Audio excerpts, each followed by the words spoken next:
प्रिय आत्मन, प्रेम क्या है? जीना और जानना तो आसान है, लेकिन कहना बहुत कठिन है। जैसे कोई मछली से पूछे कि सागर क्या है, तो मछली कह सकती है यह है सागर, ये रहा, चारों तरफ वही है। लेकिन कोई पूछे कि कहो क्या है, बताओ मत, तो बहुत कठिन हो जाएगा मछली को। आदमी के जीवन में भी जो श्रेष्ठ है, सुंदर है और सत्य है, उसे जिया जा सकता, जाना जा सकता, हुआ जा सकता, लेकिन कहना बहुत मुश्किल है। और दुर्घटना और दुर्भाग्य यह है कि जिसमें जिया जाना चाहिए, जिसमें हुआ जाना चाहिए, उसके संबंध में मनुष्य जाति 5-6 हजार वर्ष से केवल बातें कर रही है। प्रेम की बात चल रही है, प्रेम के गीत गाए जा रहे हैं, प्रेम के भजन गाए जा रहे हैं, और प्रेम का मनुष्य के जीवन में कोई स्थान नहीं है। अगर आदमी के भीतर खोजने जाएं तो प्रेम से ज्यादा असत्य शब्द दूसरा नहीं मिलेगा। और जिन लोगों ने प्रेम को असत्य सिद्ध कर दिया है और जिन्होंने प्रेम की समस्त धाराओं को अवरुद्ध कर दिया है, और बड़ा दुर्भाग्य यह है कि लोग समझते हैं वे ही प्रेम के जन्मदाता भी हैं। धर्म प्रेम की बातें करता है, लेकिन आज तक जिस प्रकार का धर्म मनुष्य जाति के ऊपर दुर्भाग्य की भांति छाया हुआ है, उस धर्म ने ही मनुष्य के जीवन से प्रेम के सारे द्वार बंद कर दिए। और न इस संबंध में पूरब और पश्चिम में कोई फर्क है, न हिंदुस्तान में और न अमेरिका में कोई फर्क है। मनुष्य के जीवन में प्रेम की धारा प्रकट ही नहीं हो पाई, और नहीं हो पाई तो हम दोष देते हैं कि मनुष्य ही बुरा है, इसलिए नहीं प्रकट हो पाई। हम दोष देते हैं कि मन ही जहर है, इसलिए प्रकट नहीं हो पाई। मन जहर नहीं है, और जो लोग मन को जहर कहते रहे, उन्होंने ही प्रेम को जहरीला कर दिया, प्रेम को प्रकट नहीं होने दिया। मन जहर हो कैसे सकता है? इस जगत में कुछ भी जहर नहीं है। परमात्मा के सारे उपक्रम में कुछ भी विष नहीं है, सब अमृत है। लेकिन आदमी ने सारे अमृत को जहर कर लिया है, और इस जहर करने में शिक्षक, साधु, संत और तथाकथित धार्मिक लोगों का सबसे ज्यादा हाथ है। इस बात को थोड़ा समझ लेना जरूरी है, क्योंकि अगर ये बात दिखाई न पड़े तो मनुष्य के जीवन में कभी भी प्रेम भविष्य में भी नहीं हो सकेगा। क्योंकि जिन कारणों से प्रेम नहीं पैदा हो सका है, उन्हीं कारणों को हम प्रेम प्रकट करने के आधार और कारण बना रहे हैं। हालतें ऐसी हैं कि गलत सिद्धांतों को अगर हजारों वर्ष तक दोहराया जाए तो फिर हम ये भूल ही जाते हैं कि सिद्धांत गलत हैं, और दिखाई पड़ने लगता है कि आदमी गलत है, क्योंकि उन सिद्धांतों को पूरा नहीं कर पा रहा है। मैंने सुना है एक सम्राट के महल के नीचे से एक पंखा बेचने वाला गुजरता था और जोर से चिल्ला रहा था कि अनूठे और अद्भुत पंखे मैंने निर्मित किए हैं। ऐसे पंखे कभी भी नहीं बनाए गए, ये पंखे कभी देखे भी नहीं गए हैं। सम्राट ने खिड़की से झांक के देखा कि कौन है जो अनूठे पंखे ले आया। सम्राट के पास सब तरह के पंखे थे, दुनिया के कोने कोने में जो मिल सकते थे। और नीचे देखा, गलियारे में खड़ा हुआ एक आदमी, साधारण 2-2 पैसे के पंखे होंगे, और चिल्ला रहा है कि अनूठे, अद्वितीय। उस आदमी को ऊपर बुलाया और पूछा कि इन पंखों में क्या खूबी है, दाम क्या है इन पंखों के? उस पंखे वाले ने कहा कि महाराज, दाम ज्यादा नहीं है, पंखे को देखते हुए दाम बहुत कम है, सिर्फ 100 रुपए का पंखा है। सम्राट ने कहा 100 रुपए? ये 2 पैसे का पंखा जो बाजार में जगह जगह मिलता है, 100 रुपए दाम, क्या है इसकी खूबी? उस आदमी ने कहा खूबी, ये पंखा 100 वर्ष चलता है, 100 वर्ष के लिए गारंटी है, 100 वर्ष से कम में खराब नहीं होता है। सम्राट ने कहा इसको देख के तो ऐसा लगता है कि सप्ताह भी चल जाए, पूरा तो मुश्किल है। धोखा देने की कोशिश कर रहे हो, सरासर बेईमानी, और वो भी सम्राट के सामने। उस आदमी ने कहा आप मुझे भली भांति जानते हैं, इसी गलिहारे में रोज पंखे बेचता हूं, 100 रुपए दाम है इसके, और अगर 100 वर्ष न चले तो जिम्मेदार मैं हूं, रोज तो नीचे मौजूद होता हूं, और फिर आप सम्राट हैं, आपको धोखा देके जाऊंगा कहां। वो पंखा खरीद लिया गया। सम्राट को विश्वास तो न था, लेकिन आश्चर्य भी था कि यह आदमी सरासर झूठ बोल रहा है, किस बल पर बोल रहा है। पंखा 100 रुपए में खरीद लिया गया और उससे कहा कि 7वें दिन तुम उपस्थित हो जाना। 2-4 दिन में ही पंखे की डंडी बाहर निकल गई, 7वें दिन तो वो बिल्कुल मुर्दा हो गए। लेकिन सम्राट ने सोचा कि शायद पंखे वाला आएगा नहीं, लेकिन ठीक समय पर 7वें दिन वो पंखे वाला हाजिर हो गया। उसने कहा कहो महाराज। उन्होंने कहा कहना नहीं, ये पंखा पड़ा हुआ है टूटा हुआ, ये 7 दिन में ये गति हो गई, तुम कहते 100 वर्ष चलेगा। पागल हो या धोखेबाज क्या हो। उस आदमी ने कहा कि मालूम होता है आपको पंखा जलना नहीं आता है, पंखा तो 100 वर्ष चलता ही, पंखा तो गारंटीड है, आप पंखा जलते कैसे थे। सम्राट ने कहा और भी सुनो, अब मुझे ये भी सीखना पड़ेगा कि पंखा कैसे किया जाता है। उस आदमी ने कहा कृपा करके बताइए कि इस पंखे की गति 7 दिन में ऐसी कैसे बना दी आपने, किस भांति पंखा किया। सम्राट ने पंखा उठा के करके दिखाया कि इस भांति मैंने पंखा किया है। उस आदमी ने कहा समझ गया, भूल, इस तरह पंखा नहीं किया जाता। सम्राट ने कहा और क्या रास्ता है पंखा जलने का। उस आदमी ने कहा पंखा पकड़िए सामने और सिर को हिलाइए, पंखा 100 वर्ष चलेगा, आप समाप्त हो जाएंगे लेकिन पंखा बचेगा। पंखा गलत नहीं है, आपके जलने का ढंग गलत है। यह आदमी पैदा हुआ है 5-6 हजार या 10 हजार वर्ष की संस्कृति का, यह आदमी फल है, लेकिन संस्कृति गलत नहीं है, यह आदमी गलत है। आदमी मरता जा रहा है रोज, और संस्कृति की दुहाई चलती चली जाती है कि महान संस्कृति, महान धर्म, महान सब कुछ, और उसका ये फल है, आदमी उसी संस्कृति से गुजरा है और ये परिणाम है उसका। लेकिन नहीं, आदमी गलत है और आदमी को बदलना चाहिए अपने को। और कोई कहने की हिम्मत नहीं उठाता कि कहीं ऐसा तो नहीं है कि 10,000 वर्षों में जो संस्कृति और धर्म आदमी को प्रेम से नहीं भर पाए, वो संस्कृति और धर्म गलत हो। और अगर 10,000 वर्षों में आदमी प्रेम से नहीं भर पाया तो आगे कोई संभावना है इसी धर्म और इसी संस्कृति के आधार पर कि आदमी कभी प्रेम से भर जाए। 10,000 वर्षों में जो नहीं हो पाया वो आगे भी 10,000 वर्षों में होने वाला नहीं है, क्योंकि आदमी यही है, कल भी यही होगा। आदमी हमेशा से यही है और हमेशा यही होगा। और संस्कृति और धर्म जिनके हम नारे दिए चले जाते हैं, संतों और महात्माओं की जिनकी दुहाइयां दिए चले जाते हैं, सोचने के लिए हम तैयार नहीं कि कहीं हमारा बुनियादी चिंतन की दिशा ही तो गलत नहीं है। मैं कहना चाहता हूं कि वो गलत है और गलत सबूत है ये आदमी। और क्या सबूत होता है? एक बीज को हम बोएं और फल जहरीले और कड़वे हों तो क्या सब सिद्ध होता है? सिद्ध होता है कि वो बीज जहरीला और कड़वा रहा होगा। हालांकि बीज में पता लगाना मुश्किल है कि उससे जो फल पैदा होंगे वो कड़वे पैदा होंगे। बीज में कुछ खोजबीन नहीं की जा सकती। बीज को तोड़ो फोड़ो, कोई पता नहीं चल सकता कि इससे जो फल पैदा होंगे वो कड़वे होंगे। बीज को वो 100 वर्ष लग जाएंगे, वृक्ष होगा, बड़ा होगा, आकाश में फैलेगा, तब फल आएंगे और तब पता चलेगा कि वे कड़वे।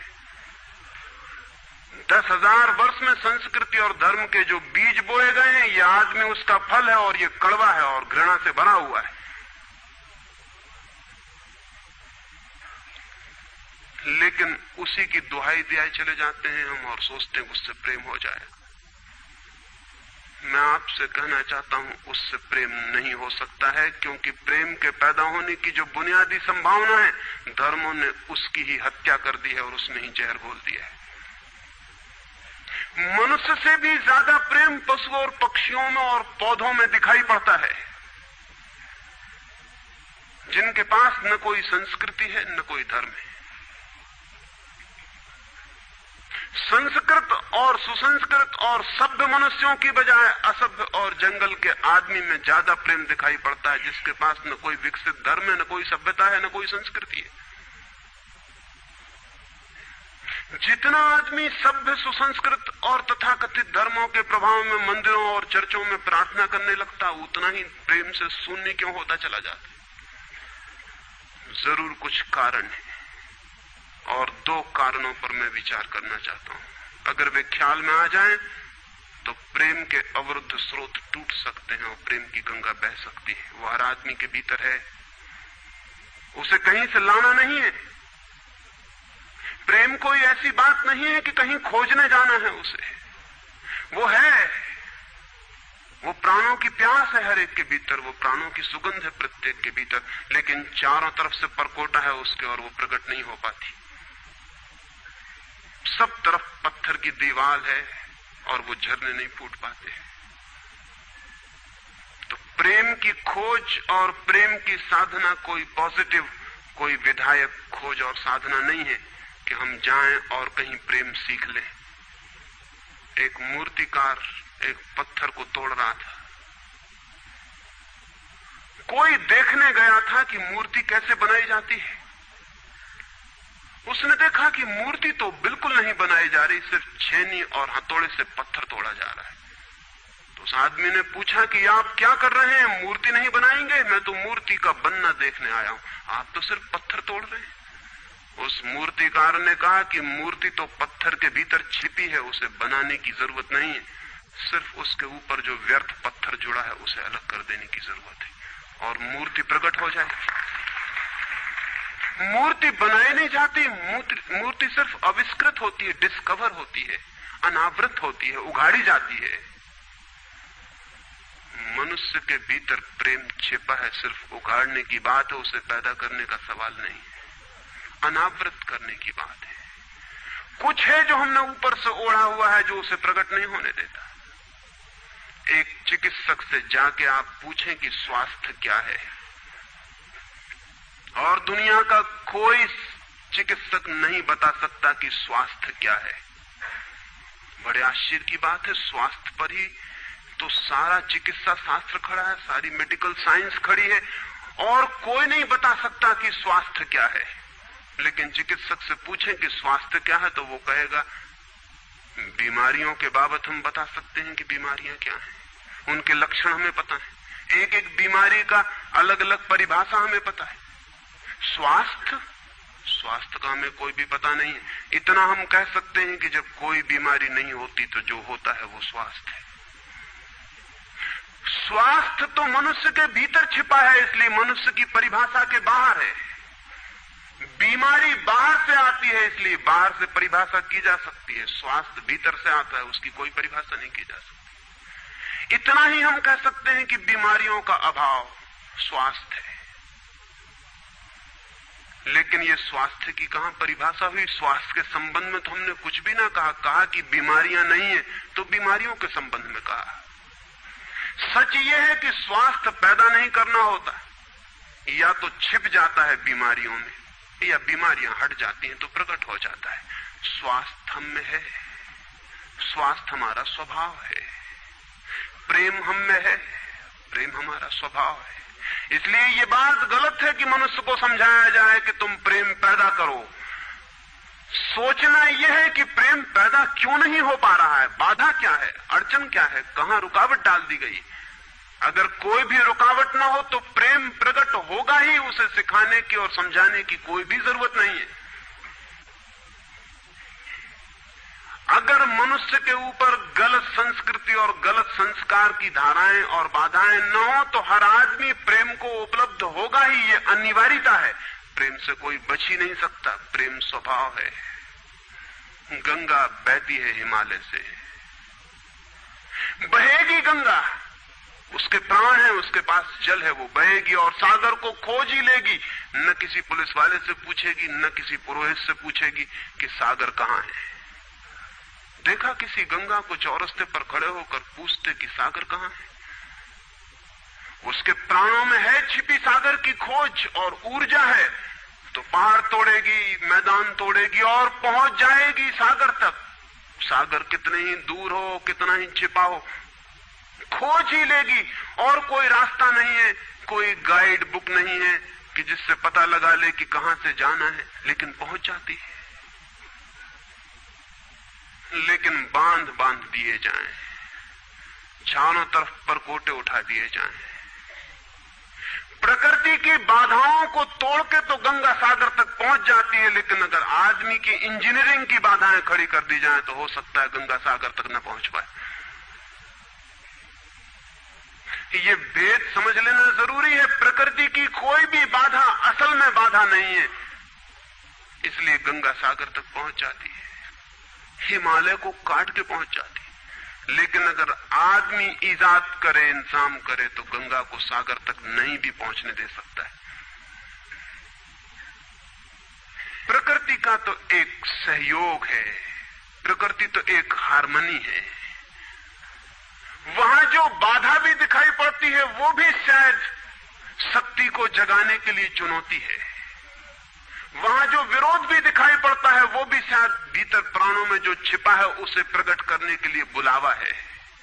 वहां शायद कोई बाधा नहीं है। वहां हम बीज को दबाते हैं जमीन में,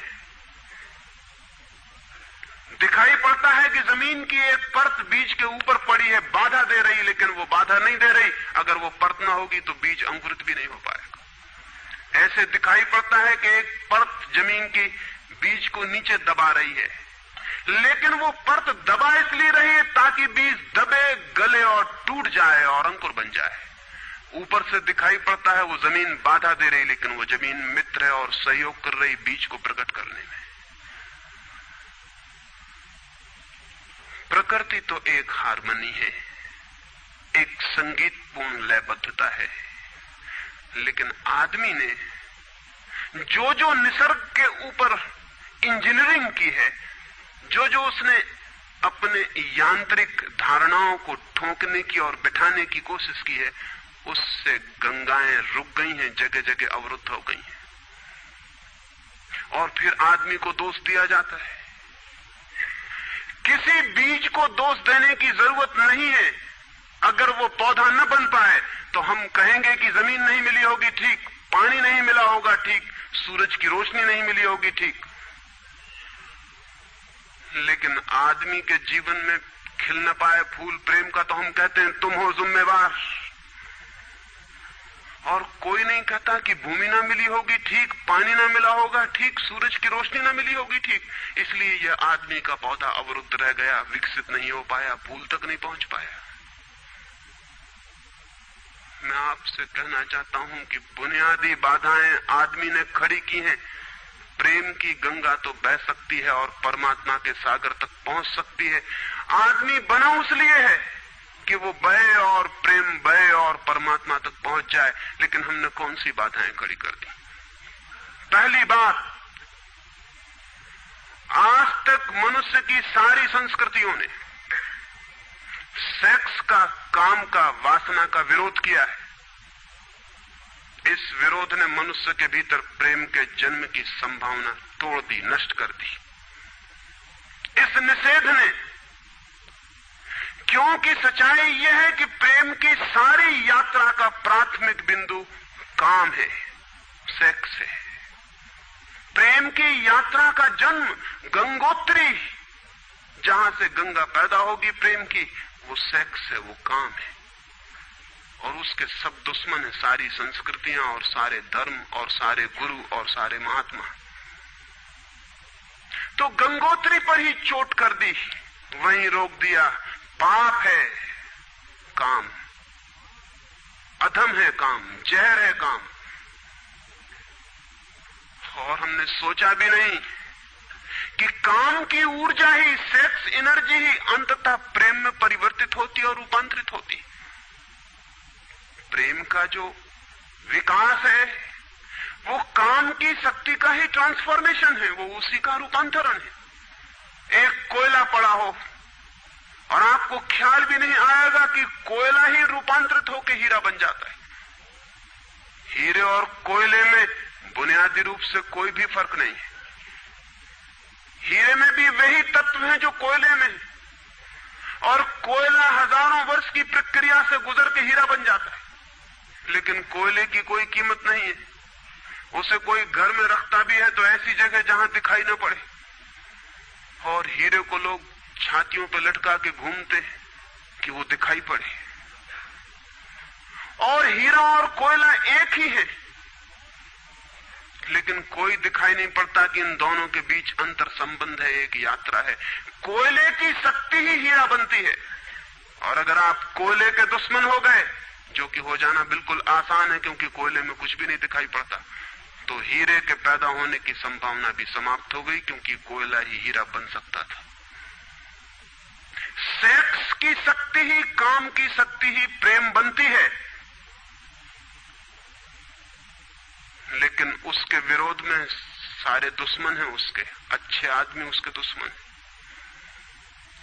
और उसके विरोध ने प्रेम के अंकुर भी नहीं फूटने दिए, और जमीन से प्रथम से पहली सीढ़ी से नष्ट कर दिया भवन को। फिर वो हीरा नहीं बन पाता कोयला, क्योंकि उसके बनने के लिए जो स्वीकृति चाहिए, जो उसका विकास चाहिए, जो उसको रूपांतरित करने की प्रक्रिया चाहिए, उसका सवाल ही नहीं उठता। जिसके हम दुश्मन हो गए, जिसके हम शत्रु हो गए, जिससे हमारी द्वंद्व की स्थिति बन गई और जिससे हम निरंतर लड़ने लगे, अपनी ही शक्ति से आदमी को लड़ा दिया गया है, सेक्स की शक्ति से आदमी को लड़ा दिया गया है। और शिक्षाएं दी जाती हैं कि द्वंद्व छोड़ना चाहिए, कॉन्फ्लिक्ट छोड़नी चाहिए, लड़ना नहीं चाहिए। और सारी शिक्षाएं बुनियाद में सिखा रही हैं कि लड़ो, मन जहर है तो मन से लड़ो, जहर से तो लड़ना पड़ेगा। सेक्स पाप है तो उससे लड़ो।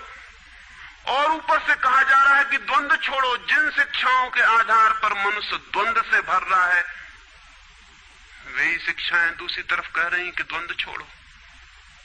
एक तरफ आदमी को पागल बनाओ और दूसरी तरफ पागल खाने खोलो कि उनका इलाज करना है। एक तरफ कीटाणु फैलाओ बीमारियों के, और फिर अस्पताल खोलो कि बीमारियों का इलाज यहां किया जाता है। एक बात समझ लेनी जरूरी है संबंध में, मनुष्य कभी भी काम से मुक्त नहीं हो सकेगा। काम उसके जीवन का प्राथमिक बिंदु है, उसी से जन्म होता है। परमात्मा ने काम की शक्ति को ही, सेक्स को ही सृष्टि का मूल बिंदु स्वीकार किया है। और परमात्मा जिसे पाप नहीं समझ रहा, महात्मा उसे पाप बता रहे हैं। अगर परमात्मा उसे पाप समझता है तो परमात्मा से बड़ा पापी इस पृथ्वी पर, इस जगत में, इस विश्व में कोई भी नहीं है। फूल खिला हुआ दिखाई पड़ रहा है। कभी सोचा है कि फूल का खिल जाना भी सेक्सुअल एक्ट है? फूल का खिल जाना भी काम की एक घटना है, वासना की एक घटना है। फूल में है क्या उसके खिल जाने में? उसके खिल जाने में कुछ भी नहीं है। वे बिंदु हैं, पराग के, वीरी के कण हैं, जिन्हें तितलियां उड़ा के दूसरे फूलों पे ले जाएंगी और नया जन्म देंगी। एक मोर नाच रहा है और कवि गीत गा रहे हैं, और संत भी देख के प्रसन्न होंगे, लेकिन उन्हें ख्याल नहीं कि नृत्य एक सेक्सुअल एक्ट है। मोर पुकार रहा है अपनी प्रेयसी को या अपने प्रेमी को, वो नृत्य किसी को रिझाने के लिए। पपीहा गीत गा रहा है, कोयल बोल रही है। एक आदमी जवान हो गया है, एक युवती सुंदर होकर विकसित हो गई है। वो सब की सब सेक्सुअल एनर्जी की अभिव्यक्तियां हैं। वो सब का सब काम का ही रूपांतरण है। वो सब का सब काम की ही अभिव्यक्ति, काम की ही अभिव्यंजना है। सारा जीवन, सारी अभिव्यक्ति, सारी फ्लावरिंग काम की है। और उस काम के खिलाफ संस्कृति और धर्म आदमी के मन में जहर डाल रहे हैं, उससे लड़ाने की कोशिश कर रहे हैं। मौलिक शक्ति से मनुष्य को उलझा दिया है लड़ने के लिए, इसलिए मनुष्य दीनहीन, प्रेम से रिक्त और थोथा और नाकुछ हो गया है। काम से लड़ना नहीं है, काम के साथ मैत्री स्थापित करनी है और काम की धारा को और ऊंचाइयों तक ले जाना है। किसी ऋषि ने किसी वधू को 9 वर और वधू को आशीर्वाद देते हुए कहा था कि तेरे 10 पुत्र पैदा हों और अंततः तेरा पति तेरा 11वां पुत्र हो जाए।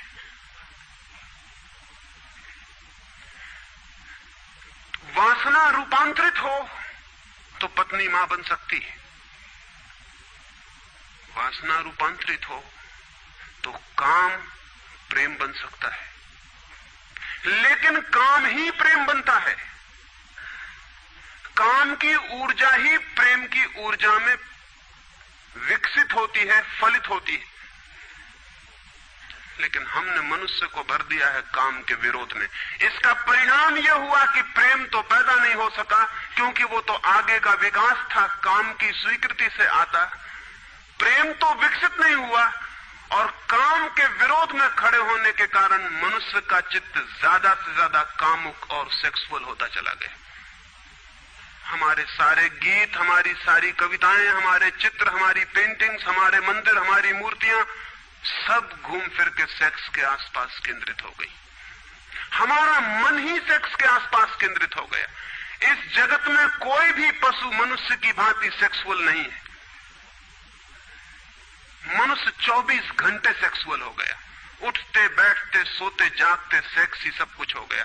उसके प्राण में एक घाव हो गया, विरोध के कारण, दुश्मनी के कारण, शत्रुता के कारण। जो जीवन का मूल था उससे मुक्त तो हुआ नहीं जा सकता था, लेकिन उससे लड़ने की चेष्टा में सारा जीवन रुग्ण जरूर हो सकता था, वो रुग्ण हो गया है। और ये जो मनुष्य जाति इतनी ज्यादा कामुक दिखाई पड़ रही है, इसके पीछे तथाकथित धर्मों और संस्कृति का बुनियादी हाथ है। इसके पीछे बुरे लोगों का नहीं, सज्जनों और संतों का हाथ है। और जब तक मनुष्य जाति सज्जनों और संतों के इस अनाचार से मुक्त नहीं होती, तब तक प्रेम के विकास की कोई संभावना नहीं। मुझे एक घटना याद आती है। एक फकीर अपने घर से निकला था, किसी मित्र के पास मिलने जा रहा है।